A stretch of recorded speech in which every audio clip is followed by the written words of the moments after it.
I don't know. I guess I didn't charge this. Anyway, Ramaswamy. He's a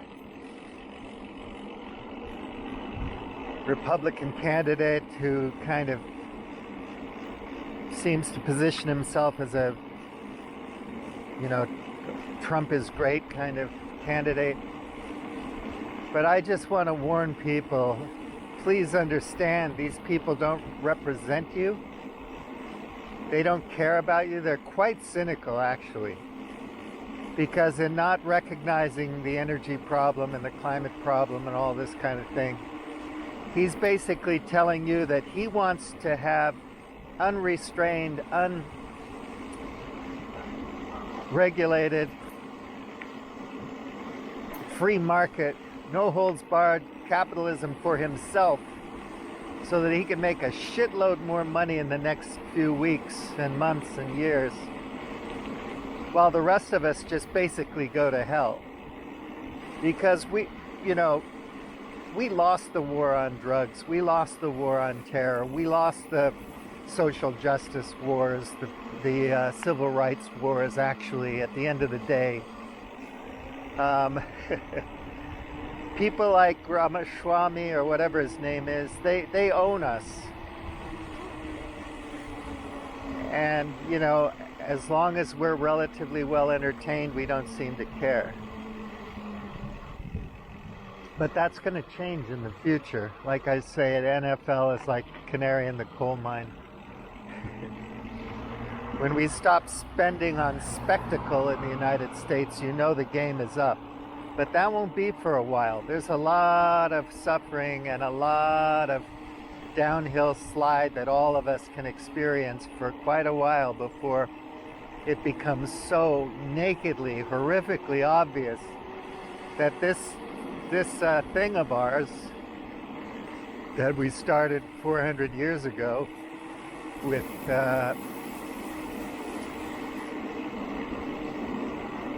insurance and joint stock companies and all these different formations that allowed us to finance our adventures around the world, where we could have the time and wealth to invent technology and grab energy and hoard materials, basically rob the planet and people on the planet. So we could, certain small groups of folks could have a lot of power. It is absolutely like that. Even if you're a Western person who's relatively comfortable, we're all victims now, even the white man. And he'll start to feel it. The resentment is already there. It's like, oh my God, you're saying white people are bad, Western people are bad. Oh no. The woke thing, social justice. Anyway, Ramaswamy, he knows, he's smart, he's well educated, he's a successful business person, he understands exponents and exponential growth and compounding interest. He knows what's going on. And he doesn't give a shit about you. He's pandering to your emotions, the culture war bullshit. And he'll get away with it. Because people can't see the game he's playing and how he's playing it. And they don't understand what he's playing for. He's not playing for you or me. There's no way, not even close. Even if he can somehow, as a psychopath, convince himself that, he's a good guy. They always talk about their families and stuff, as if just being able to make a baby and get married makes you a saint or something. Yeah, I read a piece about where the guy quoted from the Club of Rome, which was 50 years ago. They were talking about exponential growth in the economy and what that was going to do to our habitat and all that. And of course, discussing population. And all these billionaires, they just can't wait to have a harem and make 100 babies, thinking that they're going to somehow survive into the future, and their bloodline is going to, be an interstellar species. The hubris is mind-boggling. It's ridiculous. And at the end of the day, it's hateful and destructive, because they don't consider anybody else on Earth. And this idea that, we're living for the trillions of people that will be born in the future, and fuck you to everybody else who's just trying to get through the day right now, is grotesque. Anyway, there's the ideologies that drive these people in politics in the United States are so disgusting and mean, evil, horrific. It's just hard to describe. I'd have to sit down and carefully write out prose to describe the evil meanness of it. It's despicable. And sometimes I wonder, are they ignorant people? They've just been in their bubble so long that they actually believe their bullshit, or if they're just calculated. Nikki Haley gets a cabinet job and then suddenly she's working for Raytheon or whatever. Not Raytheon, but she's getting these lucrative deals and stock options with all these defense contractors. And people don't see through that. I mean, that was a cheap shot Ramaswamy made, because it wasn't accurate. If he's going to criticize her like that, he should come with the facts and hit her with the facts.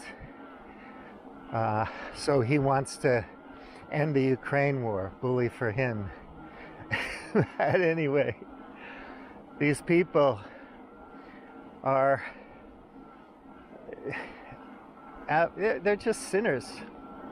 Deadly sinners. And deadly literally, because they're causing the death and destruction of life on Earth.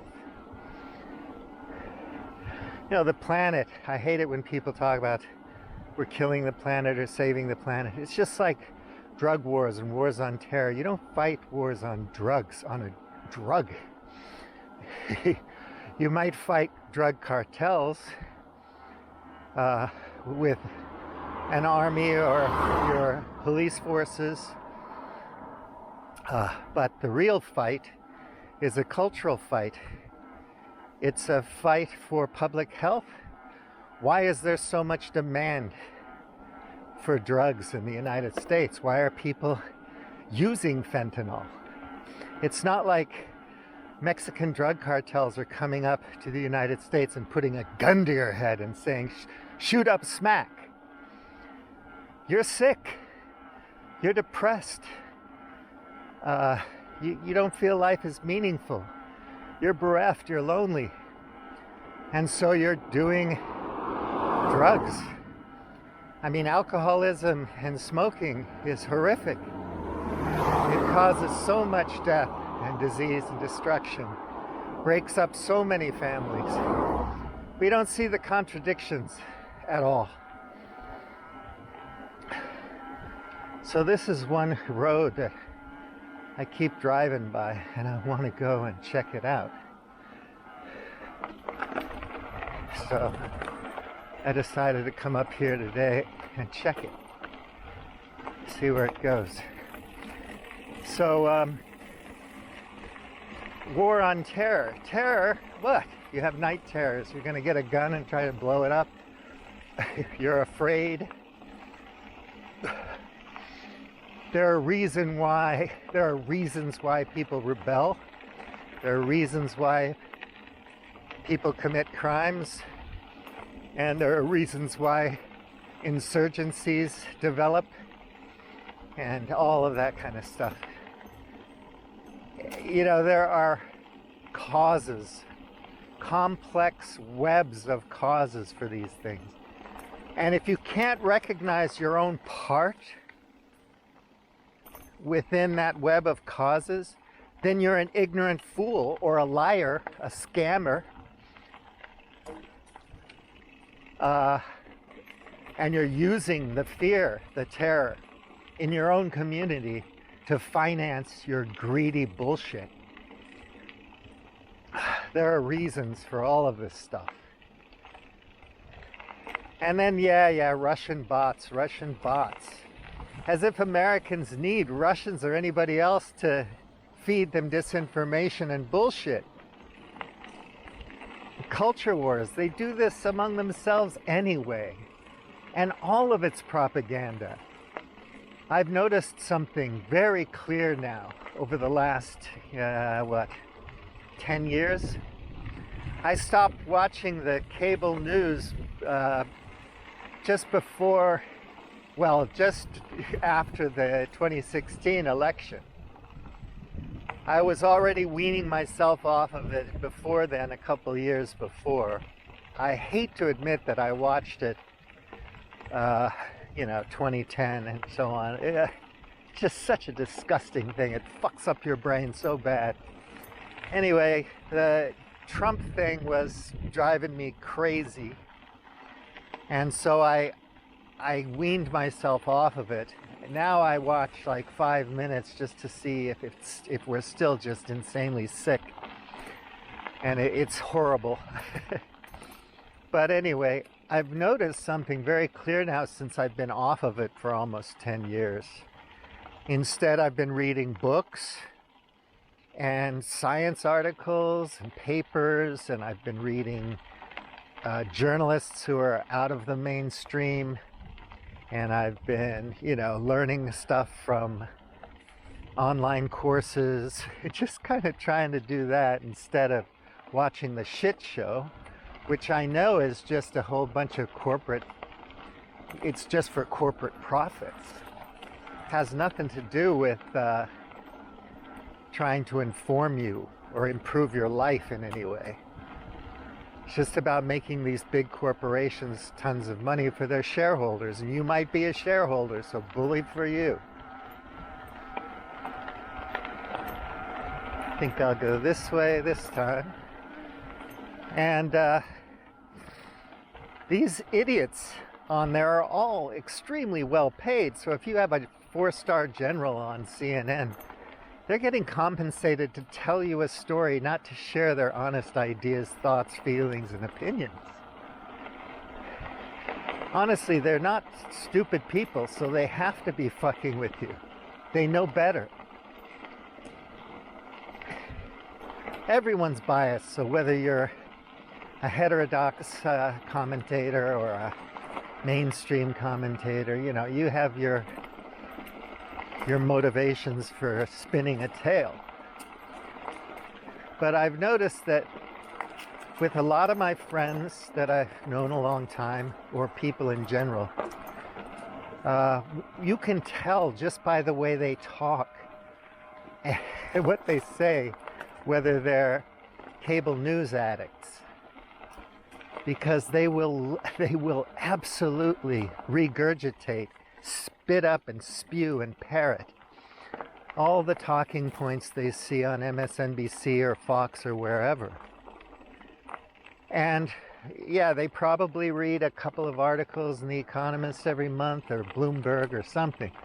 They're not well-informed people. And they're absolutely certain that they're right. This is how perfectly propaganda works in the United States. I mean, it's just so powerful. And it's ubiquitous. It surrounds you day and night. And people are fairly lazy. They don't have a lot of time to read and so on. They have to, pay the rent or make their millions or whatever they're busy doing. And this is quite nice. I'll get a view here. Yeah, so they're busy. They're not going to sit around reading a book at night, minding their sleep hygiene. They'll read a couple hours before you nod off. Put the phone in the other room, turn off the laptop, take a long walk in the evening, and sleep like a baby for 7-8 hours. We're on YouTube or Rumble or whatever, watching outraged people feed us. But anyway, I've talked about that ad nauseum. But I've noticed a lot of my friends are just this way. You can't wean them off of it. Because just like with my conspiracy friends, if you send them tons of data, multiple lines of evidence across domains, lots and lots of, scholarly articles and science articles, books, to refute their theory or idea, they won't look at any of it. They'll see the title or the headline and immediately they know it's not for them. And they just won't look at it. I mean, they're stubbornly ignorant. That's why I call most people who are addicted to mainstream media the ignorati. They're part of a stubborn club that doesn't want to know. So you can't prepare them for the fact that they're going to have to live differently in 10 years, probably. And they might want to just prepare themselves, if not materially or within their situation and community, at least mentally and maybe spiritually, for what's coming, because they don't believe that. And they're not going to listen. They're not going to read. They're not going to learn.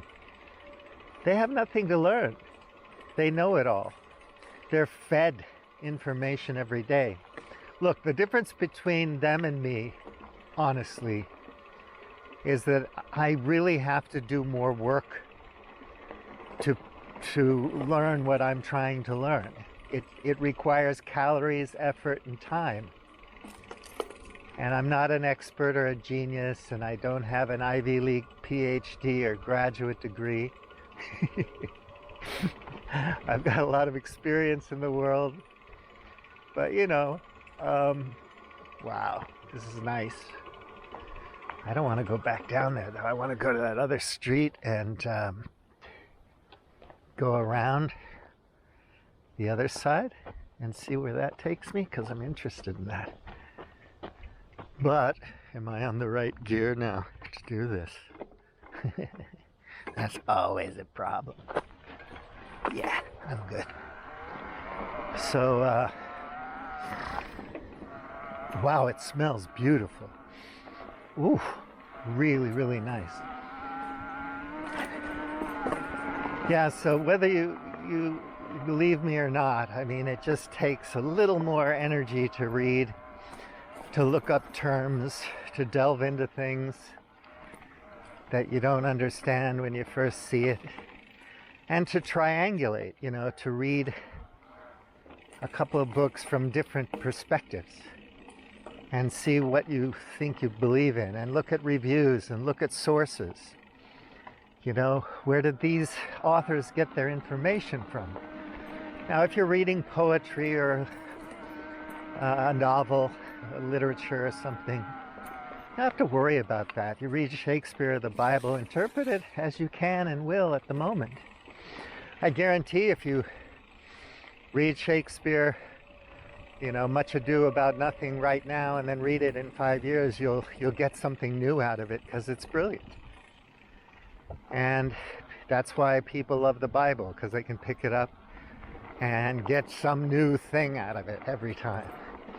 Nonfiction is a little bit different. You're looking for evidence, you're looking for credibility, you're looking for expertise, you're looking for these kinds of things so that you can trust the information, so that you can use that information to either think more clearly about reality or make better decisions in your life. That's what it's about.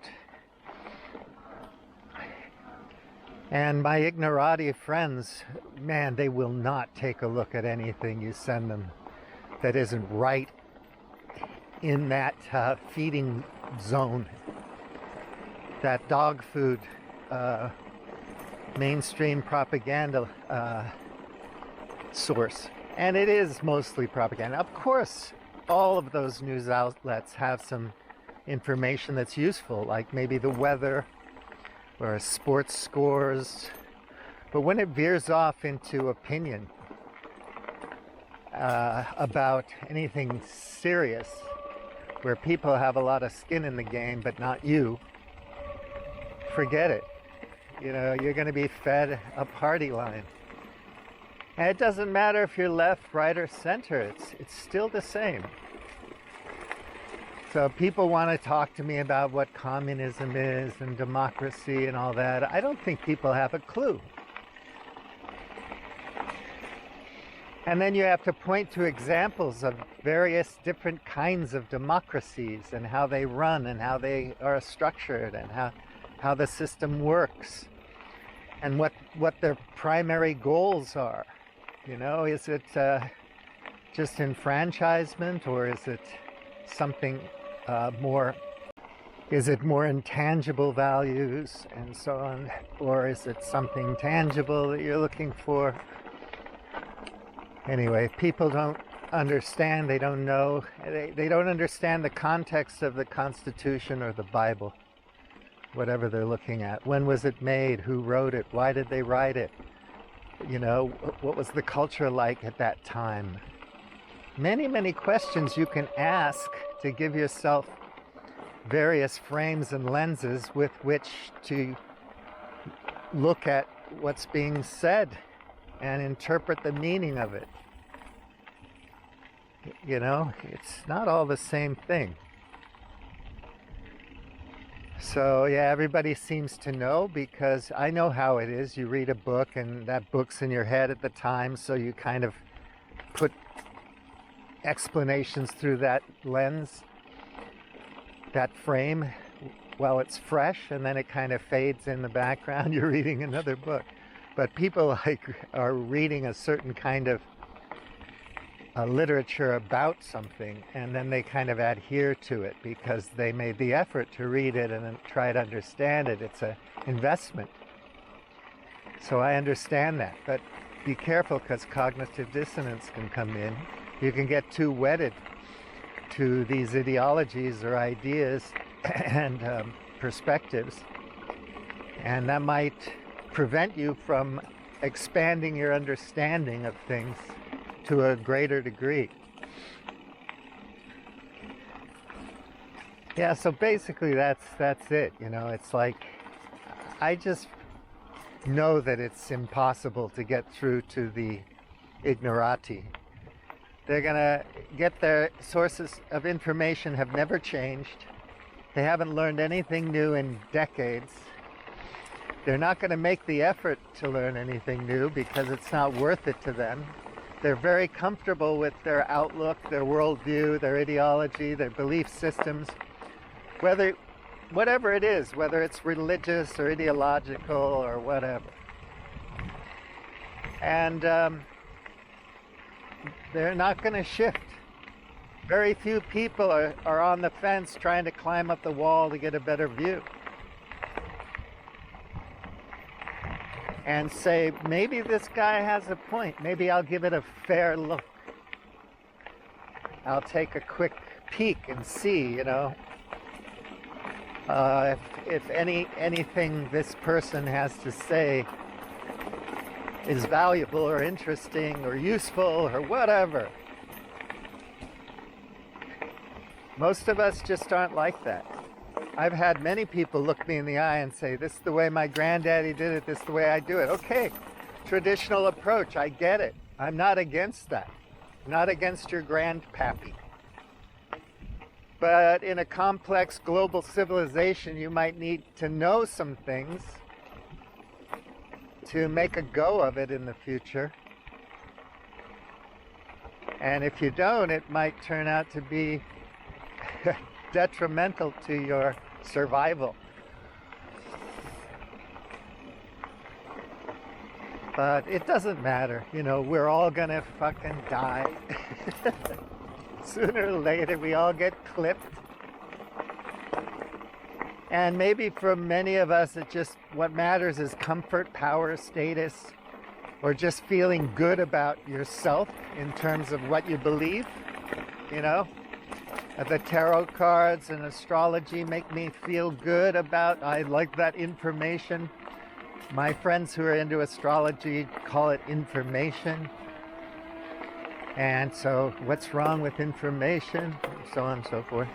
And you could have a debate if you wanted to about the quality of that information or the purpose of it, what it's used for, whatever, but it's not necessary.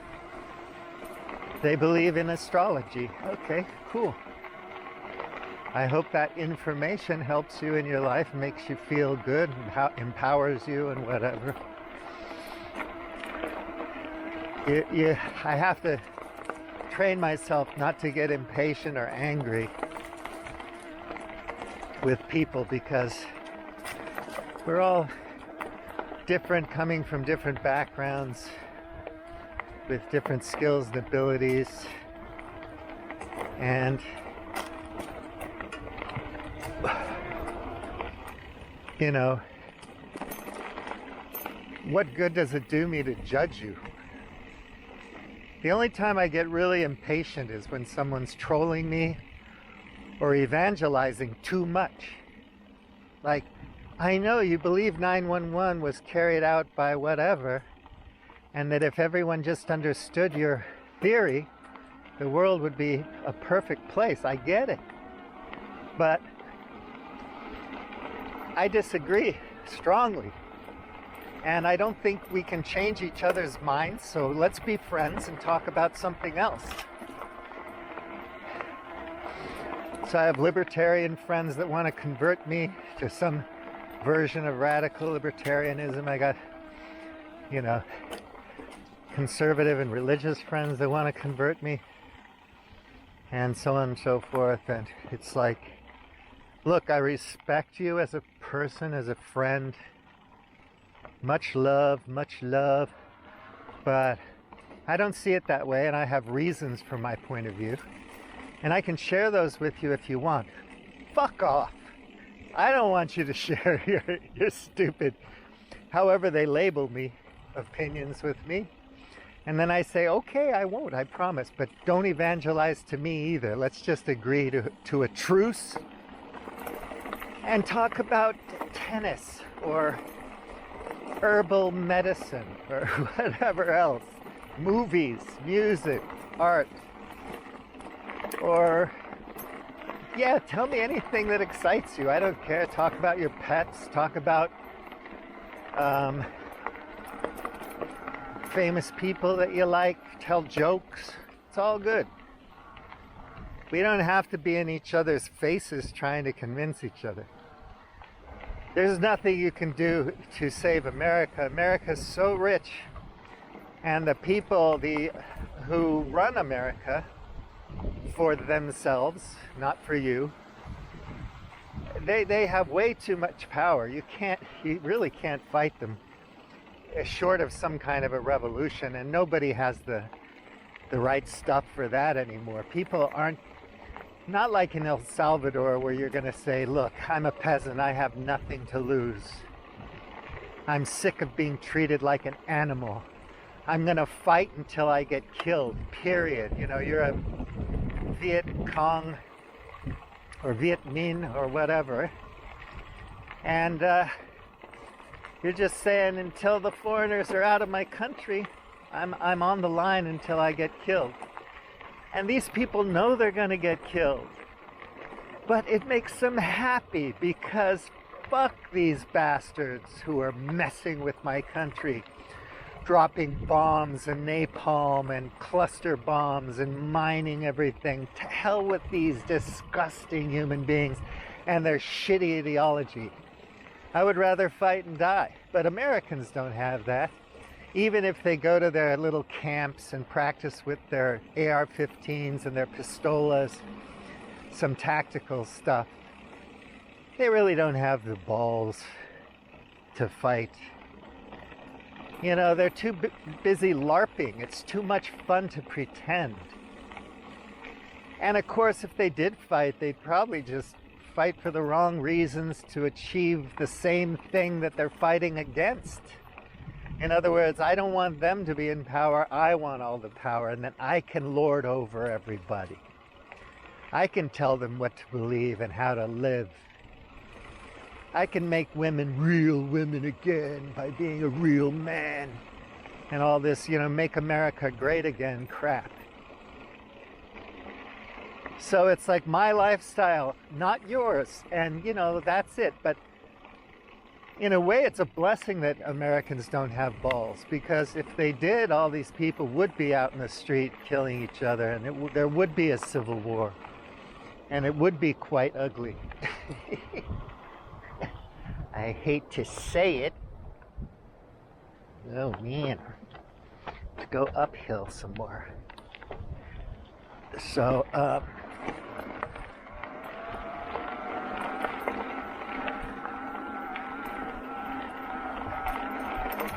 yeah. So in a way, it's a blessing that they can be on watching Fox or CNN all day and imagining that they're well-informed, intelligent people because they do that. And of course, people like me are insufferable too. It's like, you read books, fuck off. You virtue signaling, self-righteous son of a bitch. I get it. So I think a lot of people have been writing recently about more or less just realizing that the war to stop climate change is a scam, because it's really a war to have unchecked, exponential, unlimited growth for the 1% until the whole place shuts down. It's not a war to live reasonably within the constraints of natural life on Earth. No, it's not.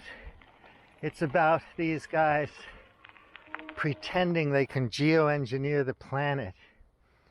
Oh, there's a nice bird of prey. I've seen less birds and less birds of prey this year.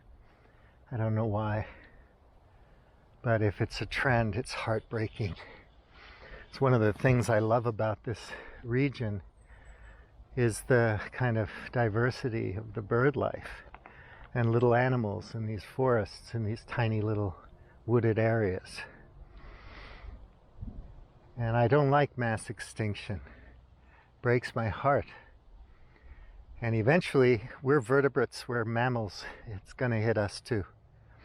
Unless we become transhuman and we're robots, we upload our consciousness into something. Do you think you're going to be you? If you're uploaded onto some machine? You really think so? I don't know, man. Seems pretty freaking crazy to me. But yeah, that's what the tech bros, these men, want you to believe, is that they're going to fix everything with their technology and engineering. So yeah, we already failed the test of carbon. And now we want to put stuff in the atmosphere and geoengineer. What makes us think we're going to do that any better? And if we screw it up, we're not going to listen. We're going to go, oh, that's not working. No means no. Nature bats last. I do agree with McPherson on that one. Nature bats last. And at the end of the day, we won't be able to outrun it or outthink it or outgame theory it. We're not that smart. We're not that good. It's just things are going to get difficult because we made them difficult for decades. And the habitat's going to disappear and most of us are going to die. I have no idea if that means extinction. Maybe not, because we're resilient. We've been through all kinds of ice ages and things. But this particular lifestyle probably will be extinct. So yeah, hunter-gatherers who are just following the weather patterns and looking for better hunting grounds and whatnot, and their little bands of people bumping into a tribe now and then. That's one thing. You have to understand exponential growth and what happens with exponents, because we've already hit the point now at 8 billion where the next doubling goes crazy. And all the tech bros want to do is make babies so that their people will survive. They don't think about Africa or India or China or any other part of the world. It doesn't factor into their fantasy. Western civilization, the white man. Well, you know, that guy is gonna freaking get hurt just like everybody else. It's going to take longer because maybe you can afford to have a little room in Peter Thiel's offshore bubble kingdom. Good for you. You'll be with all these other arrogant, psychopathic bores. That'll be your society. What are you going to do? Play squash with them and then walk up behind them and hit them over the head with your squash racket because they're better than you? Yeah, what? You're just like, yes, please book me on the really fancy 5-star cruise with all the psychopaths. That sounds like fun. That'll be a gas. Can't wait. It's one thing to go to a cocktail party in a nice art museum and make believe that you like everybody because everybody looks like you. It's another thing to be trapped on Peter Thiel's island with all those people and you have to live with them. Now, I'm not saying that normal, wealthy people in the West are bad. Most of them are not, because most of them aren't psychopaths. But there is a certain percentage or part of a percentage of the population that have more power than any of us combined who are crazy people. And you can tell that when you look at the information and the data and everything else uncompromisingly. You'll notice how nutty they are. Especially if you're a normal person.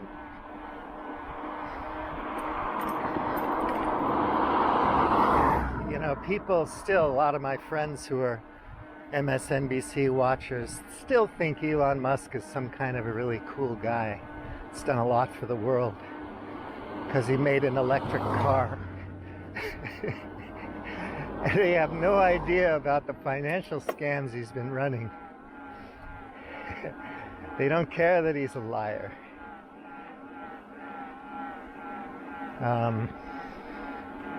Yeah, Trump, right, you know, they don't care. They love the guy because he says fuck you to the libs. And I found that coal rolling thing. I found that coal burning website. I mean, the thing about coal rolling. You drive by a Prius or a cyclist like me and you just spew all these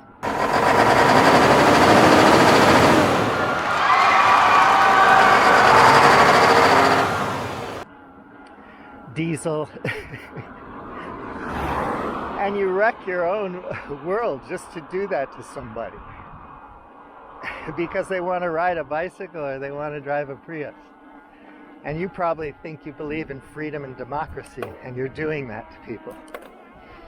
I wonder if some of these coal rollers who don't smoke would like to go into a cafe and have somebody just blowing smoke in their face.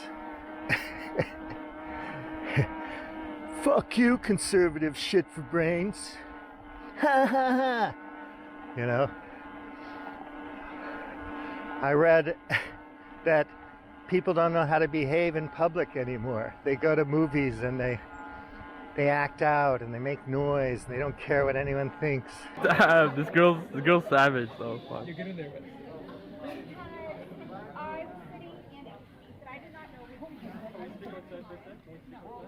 Yeah. He doesn't even want to talk to you. Oh!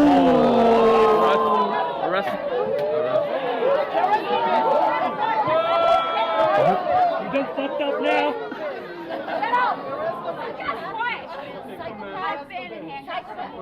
Damn. Surprise here.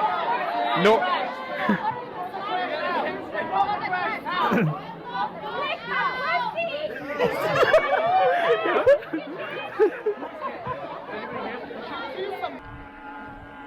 If that's true, it's tragic. It's really tragic. When no one has any manners, or when it becomes cool to not have manners. Why are all these idiots interviewing Tate? Just for clicks. He's clickbait, Andrew Tate and his stupid brother. They're despicable people. But they get clicks, they get likes, they get views. So yeah, people don't have manners anymore. That's bad. You want to live in a world like that? I don't know what the solution is. You know, everybody just becomes an Orthodox Christian or something, or a Buddhist. I don't know what the answer is. But it's freaking ugly, man. I'm gonna go this way. So that's what I'm on about.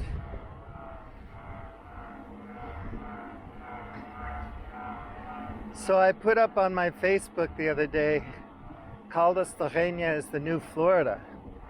And my friends here were like, say, what? What do you mean by that? Oops, I said, oh shit, that struck a nerve. So I was explaining to them that I've met a lot of Trump people recently in my region. It seems like more and more Americans want to retire in Portugal for whatever reason. Like, it's a good place to retire. I'm here. I'm not saying that you shouldn't. But it's like Trumpsters who wanted to retire in Florida are coming here instead because they probably think it's cheaper or something. I don't know why they want to go to a democratic socialist country where they don't speak English. If you're a Trumpster, I'd stay in the States, vote for Trump, and then look forward to all the wonderful greatness that America will become in his next 4 years as president. And maybe if he's lucky, he can get rid of the Constitution and be dictator for life. And then Florida would be the best place in the world to live because, you know, climate change is a hoax. Anyway, I was talking to these Trumpsters, and they're nice people. They seemed like nice people. And they just can't see the contradiction in their thinking. It's off the radar. They can't perceive the contradictions in their thought. But you know, bully for them. I hope they have a nice time in Portugal and so on. I'm not saying that now I walk around and it's just like Americans everywhere. You know, it's like, so what? I just found it surprising. But years ago I had another friend in Peniche who's a very adamant Trump supporter.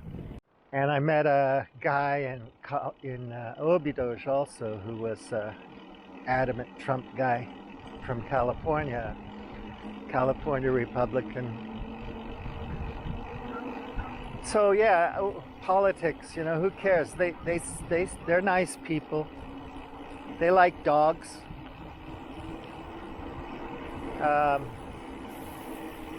So it's cool. So yeah, I don't know. I mean, I do know one thing though. If anyone does want to like move to another state or find a different community for some reason, if you don't like yours, I think you should do it ASAP, because I think it's going to be harder to move around in the future because there'll be more refugees and countries are going to clamp down.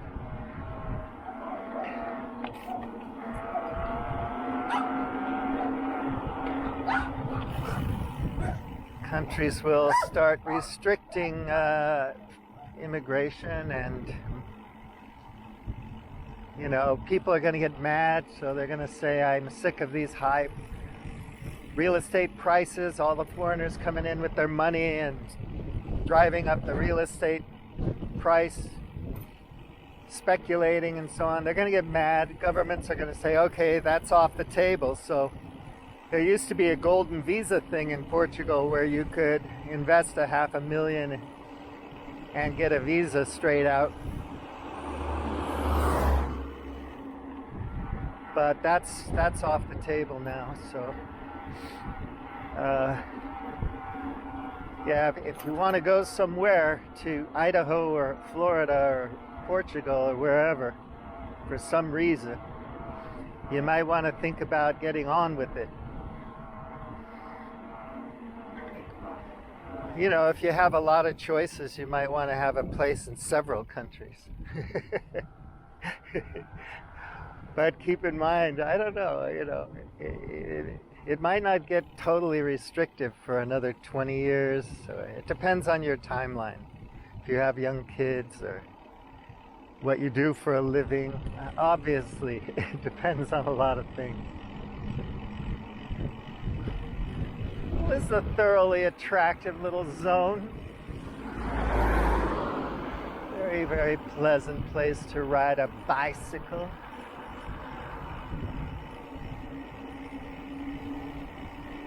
Where am I now?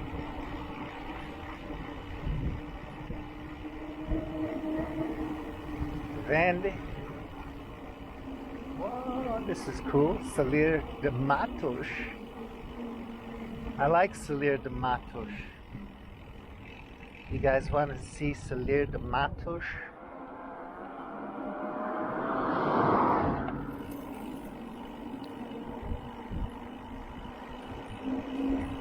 I know a lot of foreigners in Salir de Matos. It's a nice place, good village. Yeah, a lot of expats get together and do stuff. I don't have any problem with expats, obviously, because I've been one for so many decades.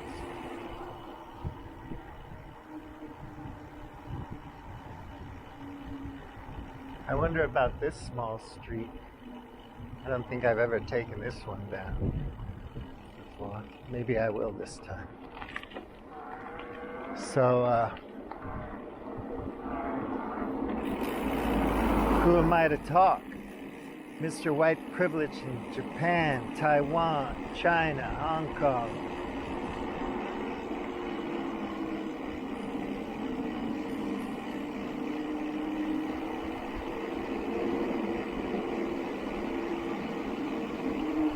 We lost the war.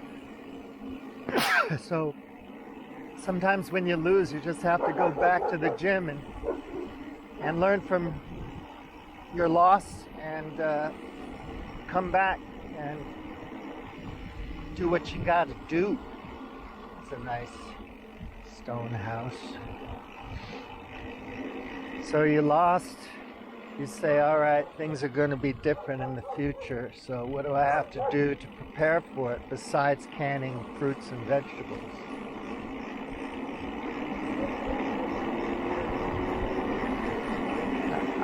I know we have modern monetary theory, but the debt thing is a thing. And as long as JP Morgan and the central banks and so on are fine with just using debt to create money, and derivatives and investment bonds and whatever, you know, that they'll be fine. And as long as they can do that, they'll just keep doing it because it floats them. It gives them the capital and the leverage to turn us all into rent payers, which is very nice. See, that's a nice little homestead. Different kind of treatment there. So,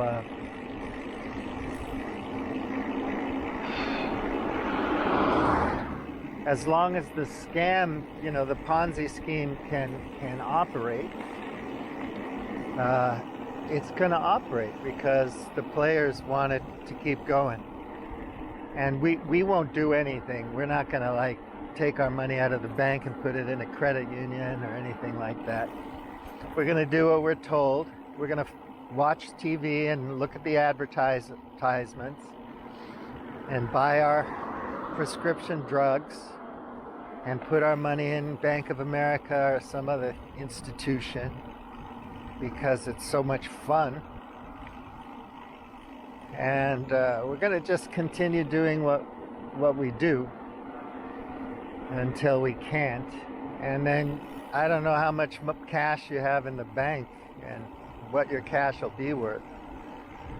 Because every day in Portugal, the price of everything goes up. It's just, that's it. And one side of the world, the BRICS and their people want to fight for a multipolar world, and the United States wants to have it all. My way or the highway. Nuclear war if we have to. All those little hawkish Republicans. They have no clue. I want them to go to the front line. I really want them to fight. But, they're getting financed by these super PACs and these groups, corporate groups that need them in office when they want favors. Everyone knows that's how the game is played, so don't tell me I'm talking shit. It's so clear. So anyway, yeah, they're gonna play their game as long as they can. And if you're in a certain position, you can continue to benefit from it. But at some point, there may come a time when, the Ponzi scheme fails completely. And it may be due to more factors that are more volatile and dangerous than just a economic crisis where they can bail out all the players. So they get their debt jubilee every time. They get bailed out. You don't. You lose your house. You lose your college fund. That's just the way it is, folks. So at some point when the whole thing comes down, it's going to be because things are a lot tougher. So, at one point you're starting to think, when will I have any customers besides the military-industrial complex? I'm a B2B business, a supplier to the MIC, the only goddamn industry standing. You've got all these guys in fast fashion that can make millions because of the stock market, because of market makers. And so they're going to do quite well still, as long as people can shop. But maybe in the future, it's not too distant, people really aren't going to have the extra money to shop, or maybe they're going to just not be able to for physical reasons, and fiscal and physical, because the green energy transition is just another word or term for exponential growth. But that growth, that capital, doesn't trickle down to you and yours. And your rents and the prices of things just keep going up, and your salaries are stagnant. I don't know. But I guess most people in the United States are just laughing. They're just having a ball because nobody seems to care about this stuff, really. They say they do. Like, I'm a fiscal responsibility Republican. We gotta rein in our spending. Well, sweetheart, you have to buy your own school lunches and you have to homeschool your kids because there isn't any more public education. So, you know, you're doing your part, but you're still getting taxed. Maybe you get a little bit of a tax break. You can't have electric trains for logistics in the United States. That would be a bridge too far. It's too expensive. We can't afford it. But we can afford another aircraft carrier. Because don't you know, China's just about ready to hit the beach. Palm Beach. They're going to invade anytime now. The Russian bots are coming for your children's minds, the demons. And your kids can't think because they're swiping their smartphones all the time. They have no critical thinking skills, but you're counting on the young people to sort it out.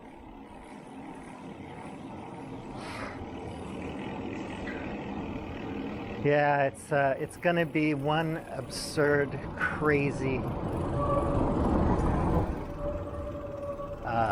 spectacle watching this 2024 campaign unfold.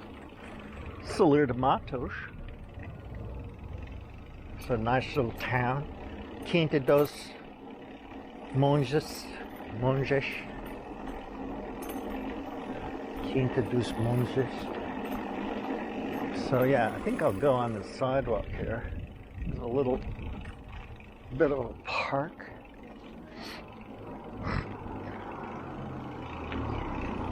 Yeah, I watch it and just shake my head and think, man, this is insanity that people fall for this stuff.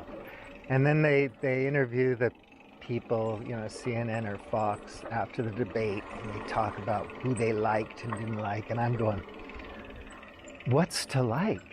I just don't see it. And then I have to keep questioning myself. Am I insane? You know, what's wrong with me? Like, are books demonic? Should we ban all the books? So I would think like CNN and MSNBC, and then I'd fit in. I could send memes to my friends, funny little jokes, and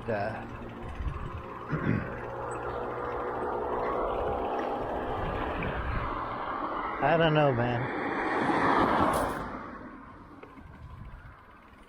It's pretty nutty, in my opinion.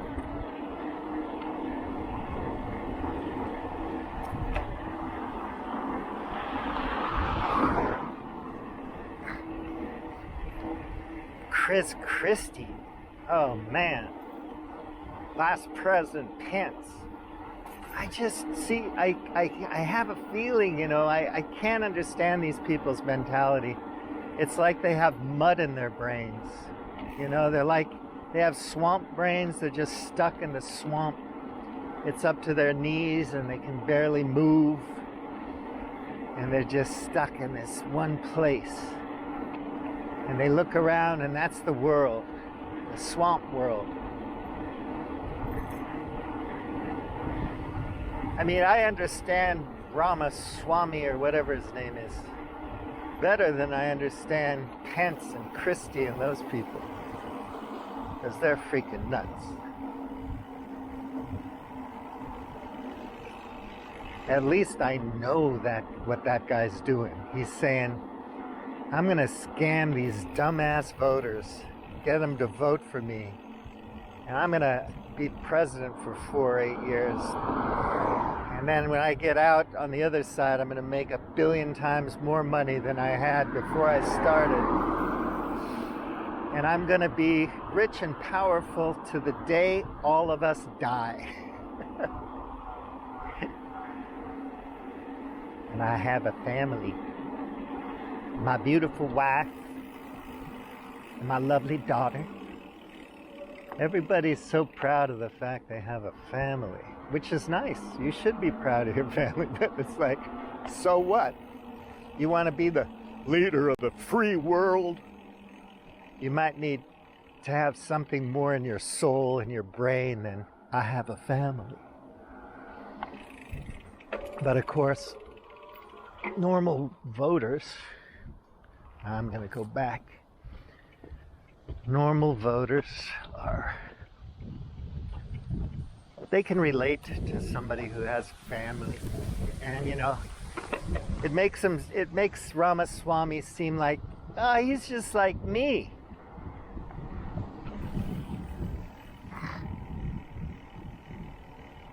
He's a pharmaceutical multimillionaire just like me. He has a family. He's not that much different from me. Well, I didn't go to those Ivy League schools, but you know, he talks my language.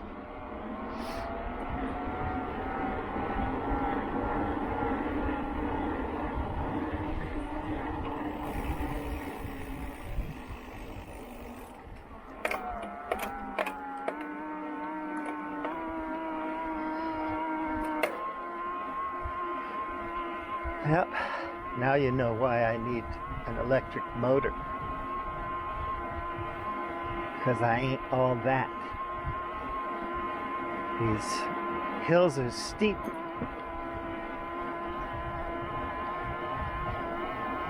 That's pretty.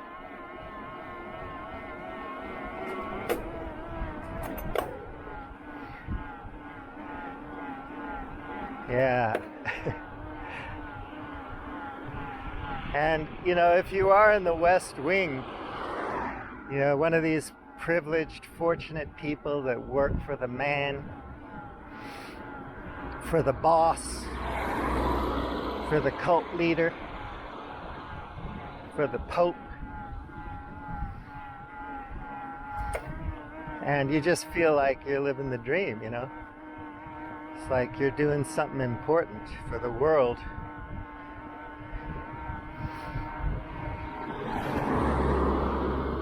It would be pretty hard not to feel like that, you know? People watch Aaron Sorkin TV shows and weep. Oh, these people are so noble, truth tellers. It's a fantasy. It's a fantasy. I'm not saying that these people don't want to be good, important people doing good things. I'm sure they do. But the ideology is so pathological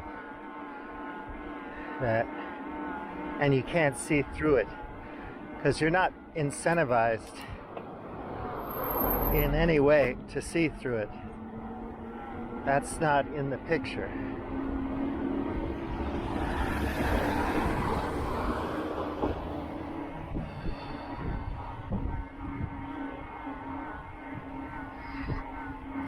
So at the end of my game theory bits, and I am going to cut them down to 10, 12 minutes,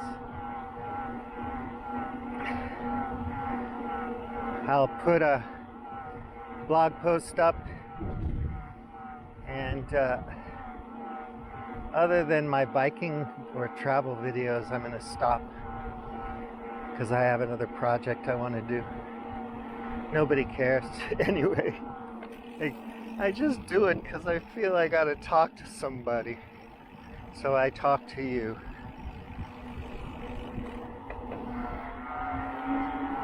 I imagine somebody's out there listening. Other YouTubers who are more into the outrage circuit or the know-it-all circuit, they must really believe that they're making a difference because they get millions of views. I mean, some of these channels are really interesting, and the YouTubers do really great work. I mean, very professional, very good work. And I learn a lot from them and enjoy them a lot. And they should get all the viewers they can get, and I share their stuff all the time because I believe that they're, you know, it's good information and entertainment, And I'm not like proud to share it, but I think it's worthy of sharing. But nobody even looks at what I share, I don't think, because, you know, depending on where you share things, nowadays we all have access to all the stuff. So the algorithms and the AIs are gonna tell us exactly what we want to see and hear. And the only way we can circumvent that is if we purposefully, a la Daniel Schmachtenberger, set up other accounts where we train the algorithms to a different personality, right? So it feeds you completely different stuff. And then compare and contrast. Because sometimes I really think the internet ads are psychic. Like, I'm like, did I search that? I don't think I did. I was just thinking about that when I was driving home today. And boom, the ad comes right up. Cat hair, Dyson vacuum cleaner. Boom. They got you. I was just thinking about cat hair. I wasn't searching vacuums. And it's the same thing for information and books. You know, Amazon does know you pretty well. So if you want to fool Amazon, you really have to, or Google, you really have to go onto a different platform. But they already got me. They know me. I'm completely figured out. And if there is an AI like parsing me, it's got me sorted. It's got me figured completely. There's nothing I can do to fight that. I've lost that war. The war against AI manipulation. You lost. You lost a long time ago.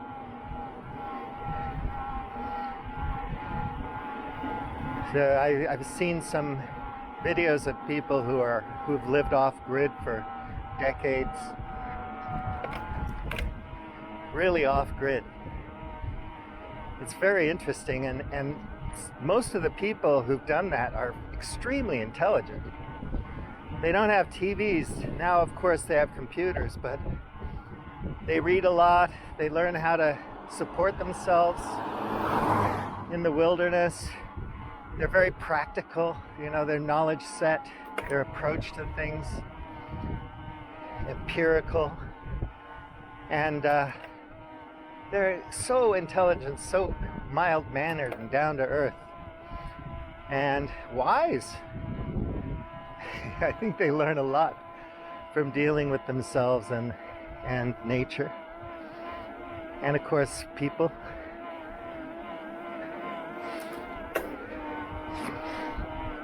That's the only way if you want to be free, liberty, freedom.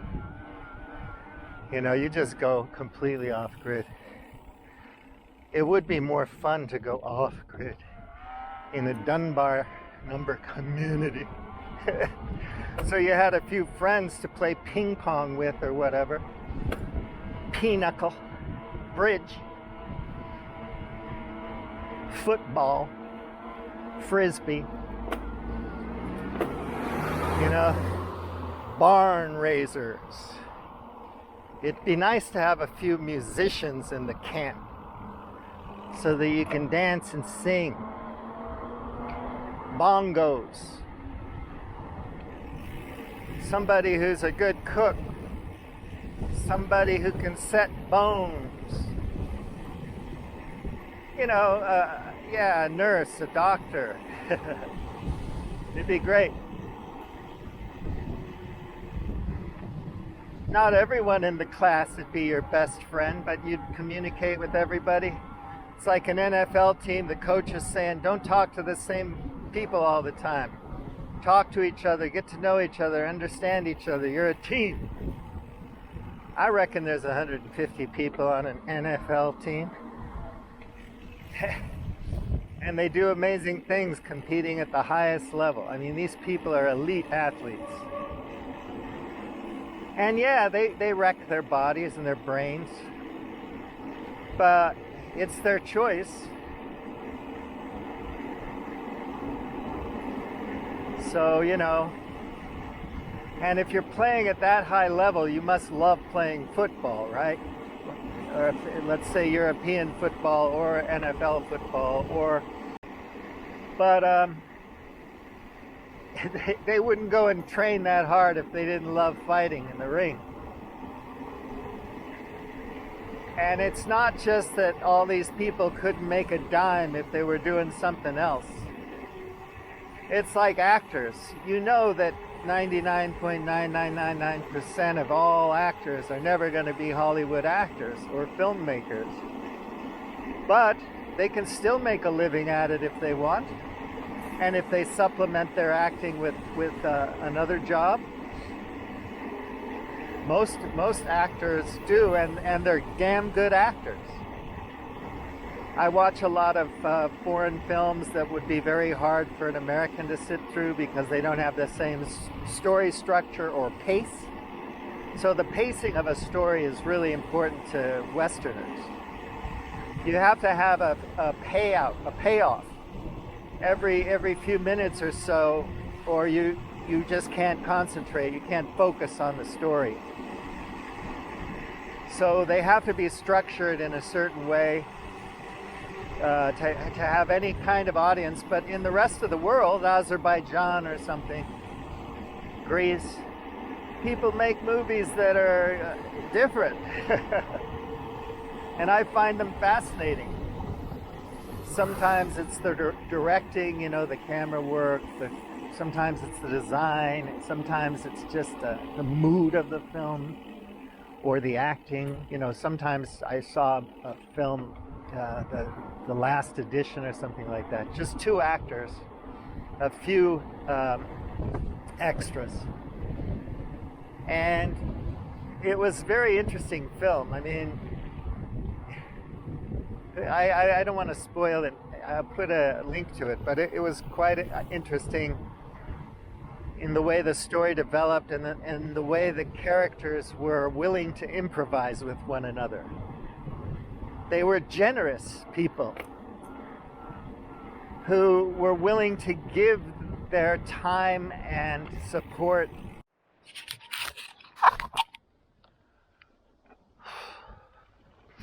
Yeah, so they were generous and willing to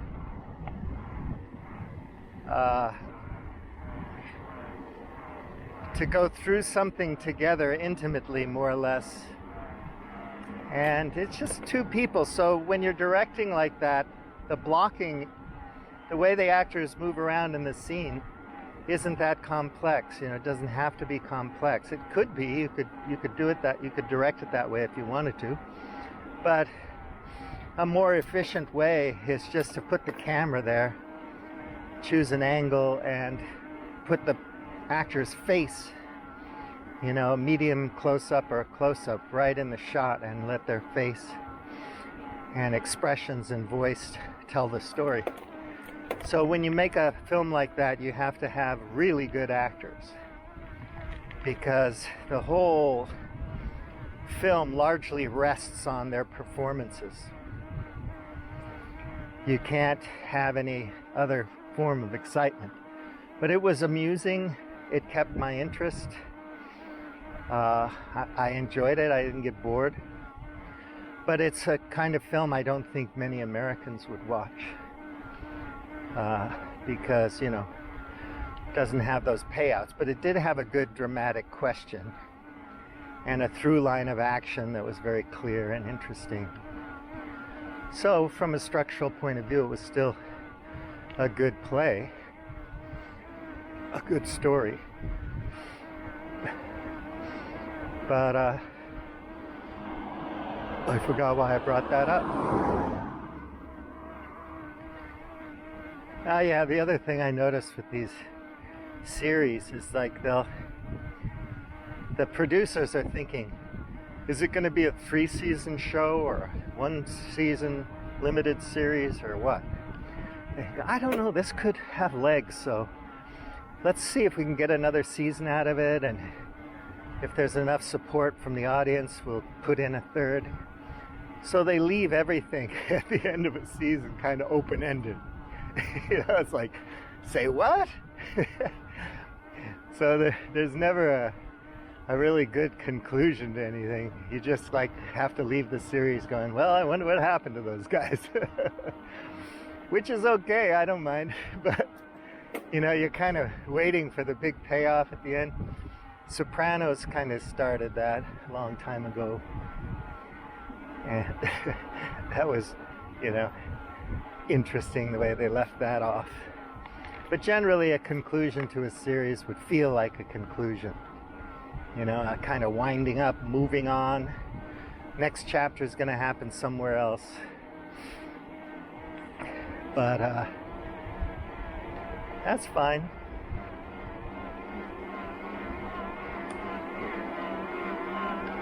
Yeah, why did I start talking about films? Story structure. Yeah, this series I want to produce is like, it could go on and on until the end of the world. Because everything's happening in it. But you still have to start off with some characters that can move through from one season to the next, like Game of Thrones. And not be overly complex so that the audience can stay with you. But complex enough so that internet people go online and start talking about, what did it mean? Is that like a transhuman thing or what? Yeah. Was that a mystical thing? Is the writer a dualist? Yeah, I read another piece about a scientist. He's a chemist and very well respected scientist, but he's also, I think he's a Catholic, but he's also kind of mystical. But anyway, his explanation for UFOs was interesting. He became a UFOologist a long time ago and earnestly looked for evidence for UFOs like physical crafts. And of course there wasn't any. And for many, many reasons he cited, there were no lines of evidence that supported some kind of physical spacecraft or physical being coming here.